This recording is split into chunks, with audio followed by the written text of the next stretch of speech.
How you doing, everybody? Raymond Daniels here.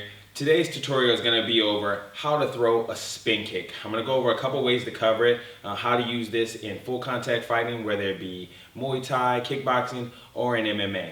I'm going to show you how to enter with it, also how to exit with the technique. Alright, I got my awesome assistant Mike right over here. How you doing, brother? Alright, go ahead and come on in, grab that bag over there for me. Alright, the first way we're going to go is over defensively when we're throwing our spin kick. Most of the time when people throw a spin kick, they throw it the traditional way, where you turn, you spot your target, you leave your foot in position, and you throw your spin kick.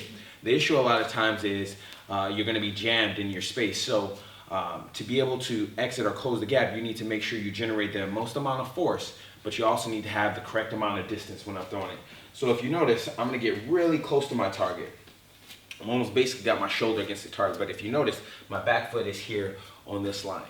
The trick to throwing the spin back kick that I like to throw is to create space for yourself, so I can throw my spin kick from being able to shoot my hands, so I'm in punching range, and being able to throw my most powerful technique from a punching range.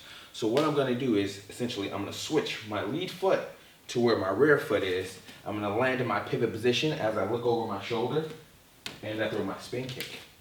That's going to happen at the same time. So as this foot switches and goes that way, my spin kick will simultaneously land. So my goal is not to get height. My goal is to stay low to the ground and create torque. And it'll look like so. After I land my spin kick, it's important. Now, I don't want to just land, kick, and stay there. I also want to create space for myself. So after I land my kick, I'm going to do what we call cross out in order to create space, because I want to throw this powerful technique, but with high volume technique, a technique that has high reward, comes high risk. So you're going to need space at the end of this kick. So again, very close and tight to my target, and able to cross out to create more space for myself. This technique can be thrown, I like to most of the time enter with my jab, cross, jab, or my jab, cross, or just my jab. As I enter, then I exit and cross out. I'll switch sides for you guys. As we throw our spin kicks, you want to be able to do this technique on both sides of your body. It's very important. And it depends whether I'm in an open or a closed stance. Again, lead foot, pretty much connected to his foot, where my opponent could make contact with me. When I'm throwing this type of technique, I'm usually trying to pull my opponent into throwing a shot at me, so therefore I can expose their ribs, expose the liver. When I come here, I'm switching that front foot, again, to where that back foot is, as I throw that spin with my cross out. You're right there, Mike. All right. Here we go. Ready? It's about 25%. And creating space. Go ahead, back on that side. So that's demonstrating the technique from entering position to exit, meaning I'm trying to pull the shot. Meaning I'm trying to pull my opponent to throwing a technique at me, a punch.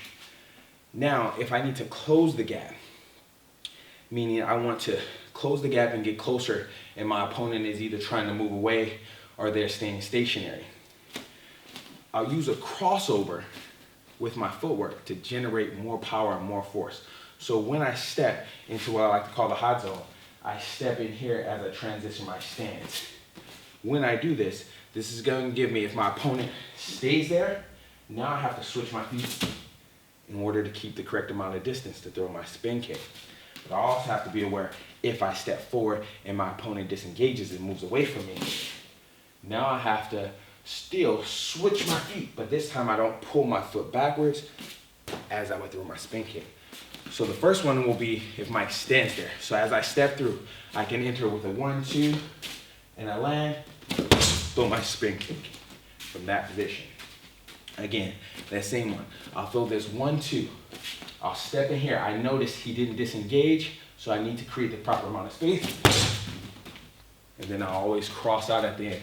Now, if I flash that 1-2, again, to pull his guard up high, and I see him disengage, if I pull my foot back, see, I'm going to be too far away from my target. So when I throw this 1-2 and he backs up, now I need to switch this foot to the pivot position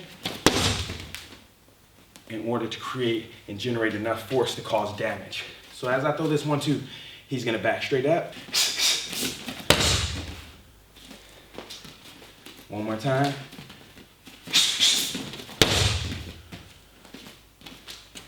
Now I demonstrate that technique from the other side.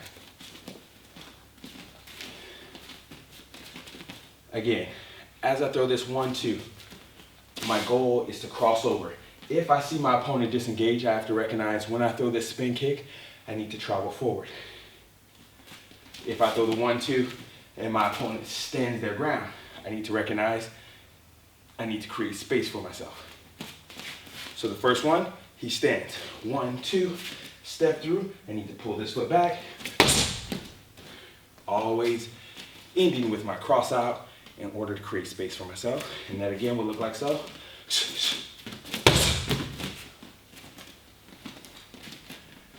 Now, if my opponent decides to disengage, as I do that, I throw my 1-2. He moves back. As I step through, now I need to travel slightly forward as I throw that spin kick. And that would look like so. One more time.